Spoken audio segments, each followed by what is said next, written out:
Namaskar, hello and welcome to Sansad TV. I am Namrata Singh and you are watching Question Hour Plus.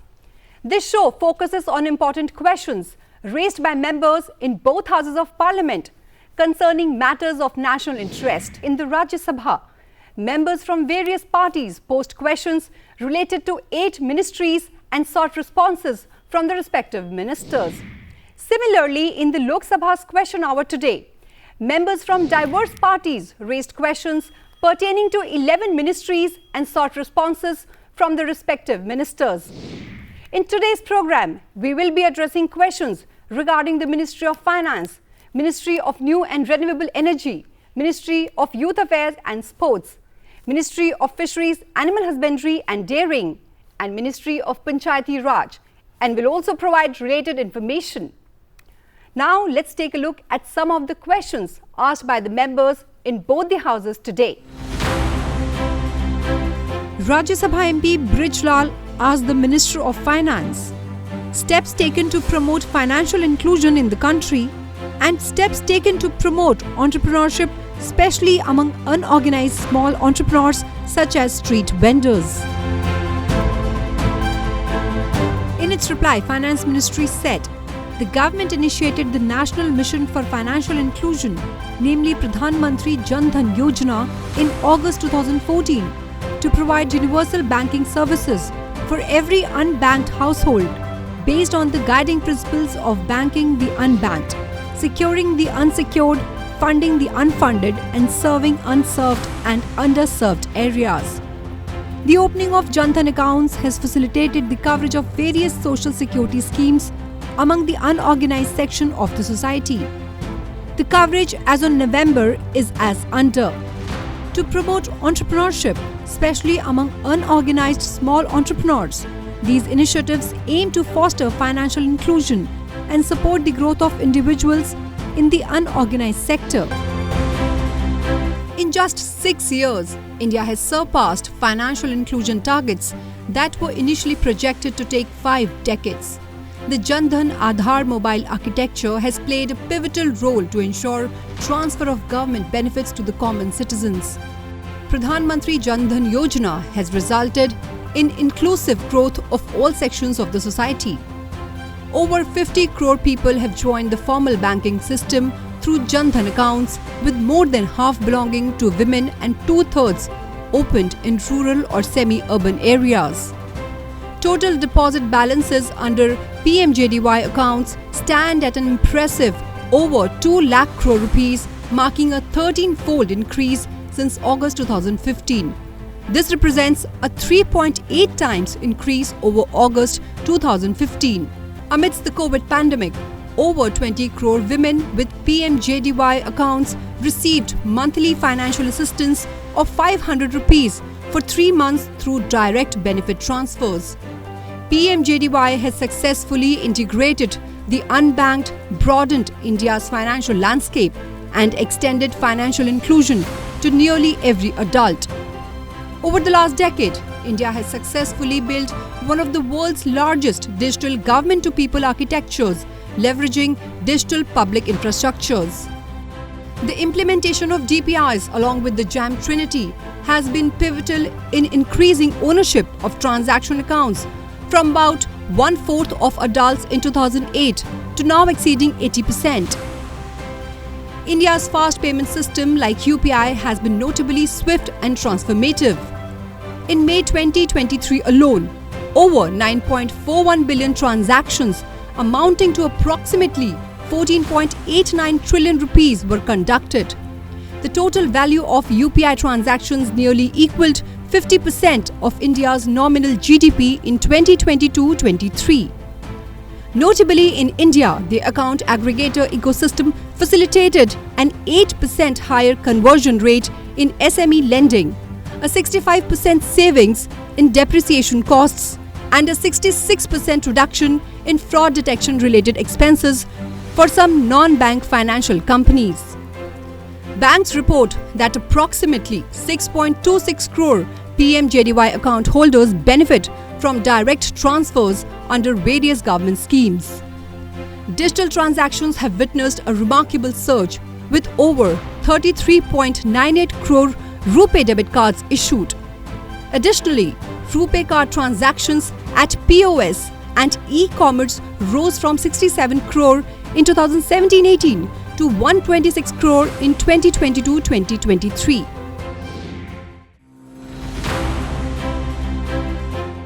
Rajya Sabha MP Mukul Balakrishna Vasnik asked the Minister of New and Renewable Energy about the details of production of non-fossil fuel energy state-wise.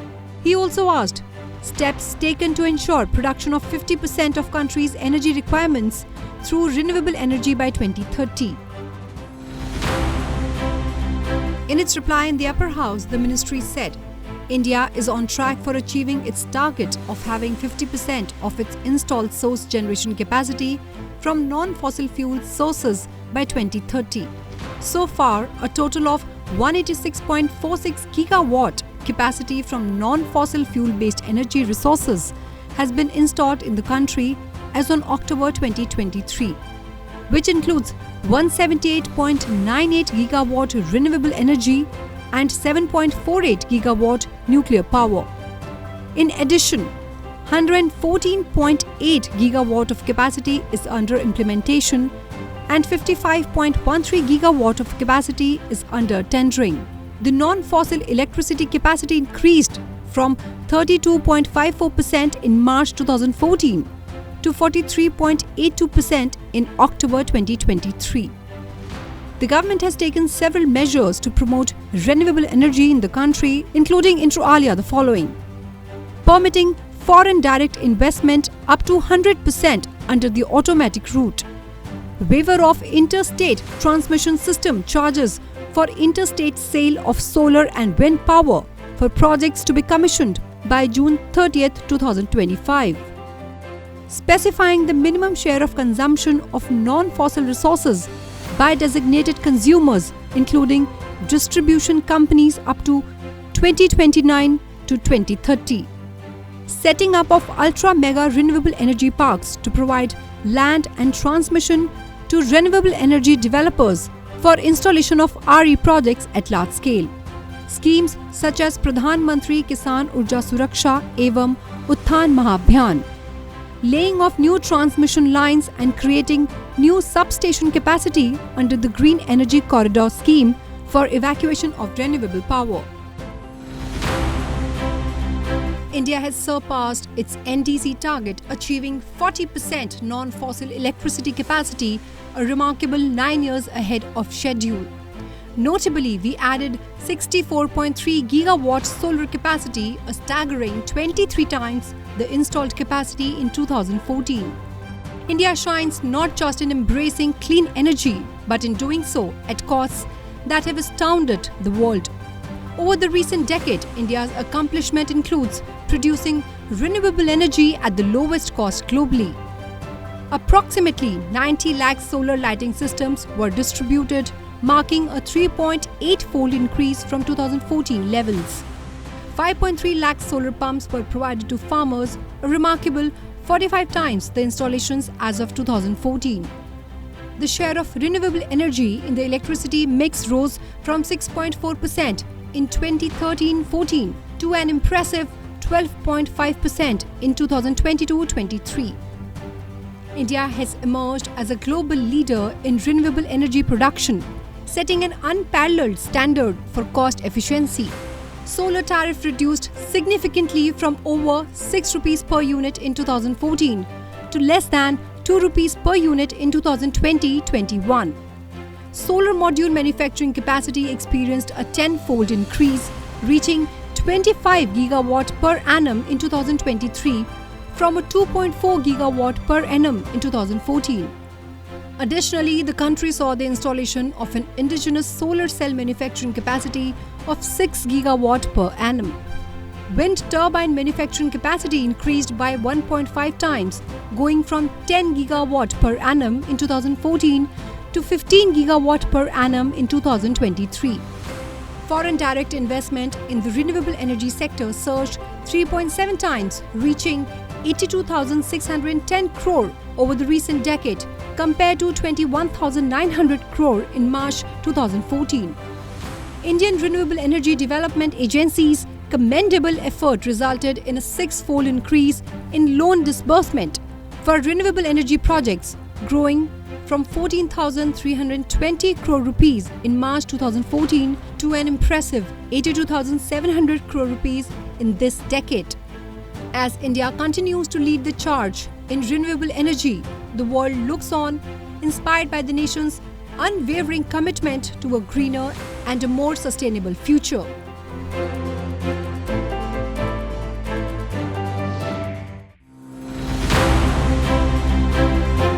Lok Sabha MP Arun Sao asked the Minister of Fisheries, Animal Husbandry and Dairying the present status of the various programs launched under Parliamentary Matsya Sampada Yojana. He asked whether the government has taken any steps to amend the critical gaps in the fisheries value chain and if so, the details thereof. He also asked the details of new steps taken by the government to establish a robust fisheries management framework and ensure socio-economic welfare of fishermen and fish farmers. In its reply, the ministry said the Parliamentary Matsya Sampada Yojana, with an investment of over 20,000 crore rupees, has been successfully implemented in all the states and union territories for a period of 5 years, with effect from 2020-21 towards holistic development of the fisheries sector in the country. Over the last 3 financial years, fisheries developmental projects in various states, union territories and other implementing agencies amounting to over 17 lakh crore rupees have been approved under the scheme. Investments worth over 4,000 crore rupees have been approved during the last 3 years. Additionally, under Parliamentary Matsya Sampada Yojana, over 20,000 hectares of pond area for inland aquaculture, 3,942 biofloc units, 11,927 recirculatory aquaculture systems, over 44,000 reservoir cages and 543 hectares pens in reservoirs, 562 cold storages, over 6,500 fish kiosks,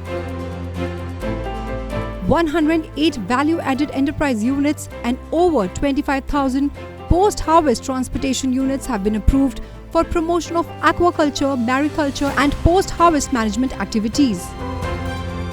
India's fisheries sector is thriving, solidifying its position as the world's second largest fish producer and the fourth largest exporter. The sector sustains 3 crore livelihoods. In the fiscal year 2022-23, fish exports reached an impressive $8.09 billion, with the country's total fish production standing at over 174 lakh tons during the same period.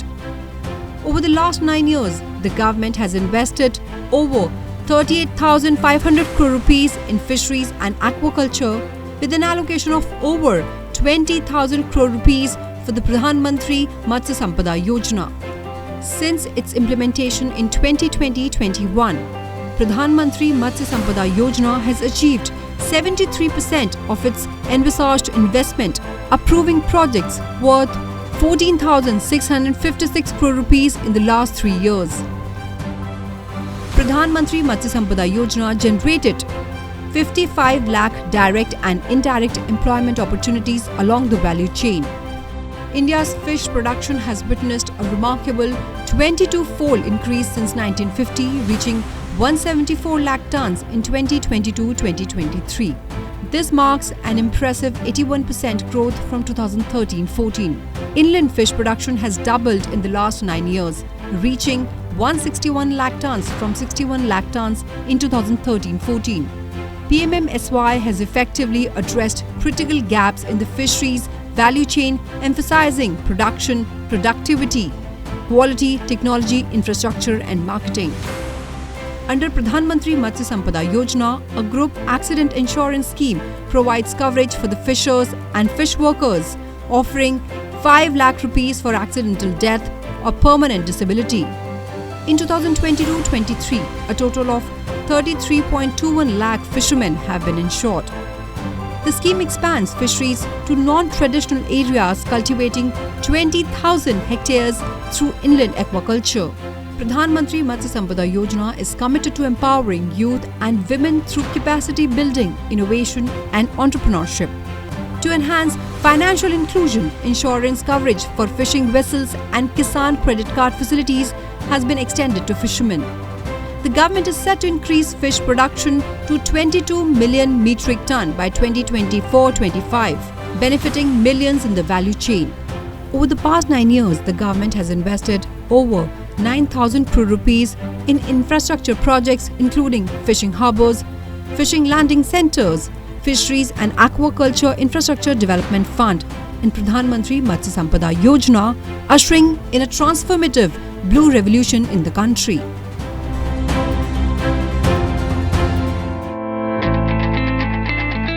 Lok Sabha MPs Sanjay Seth and Dr. Nishikant Dubey asked the Minister of Panchayati Raj the details and number of schemes being operated for the development of panchayats by the ministry state-wise during the last 5 years and the current year.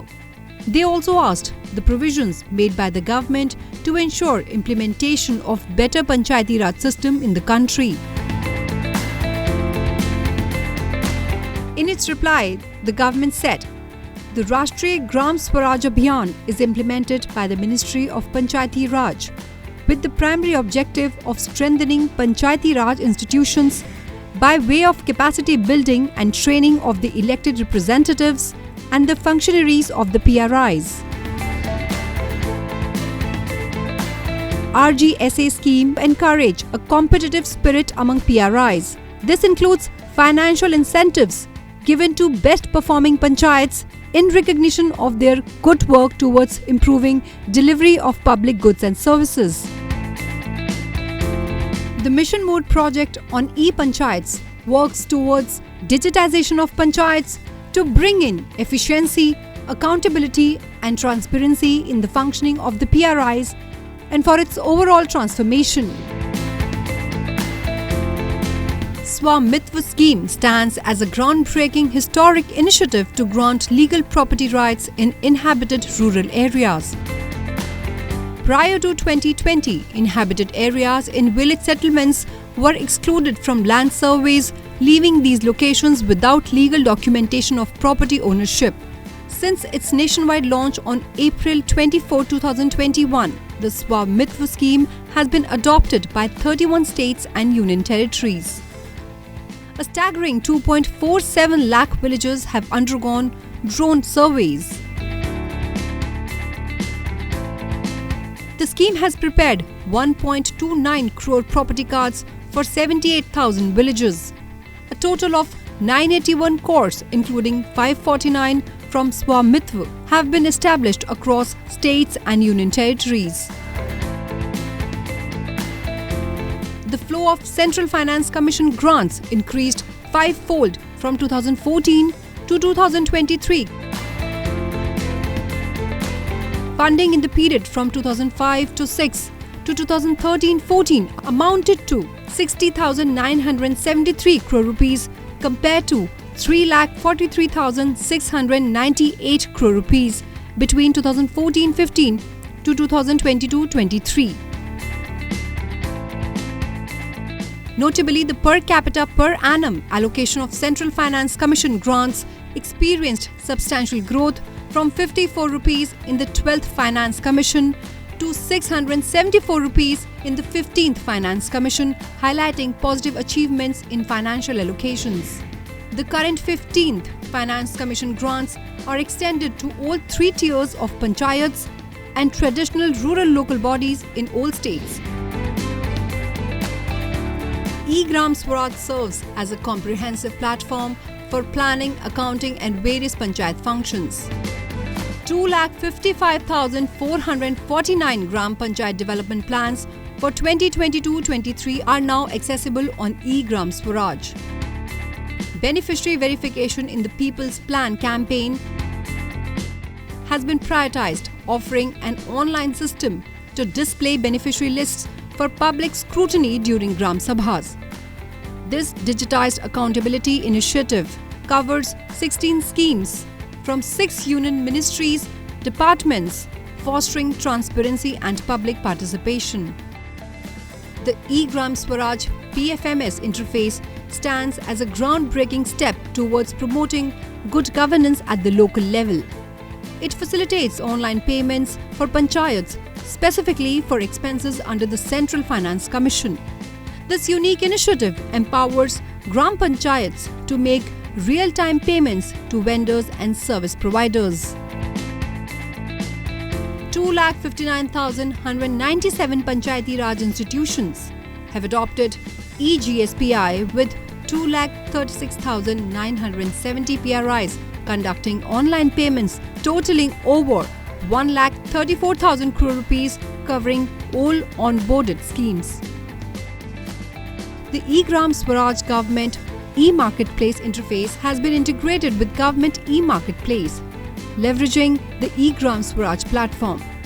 The pilot has been successfully conducted in 12 states and other states are in the process of completing the pilot process.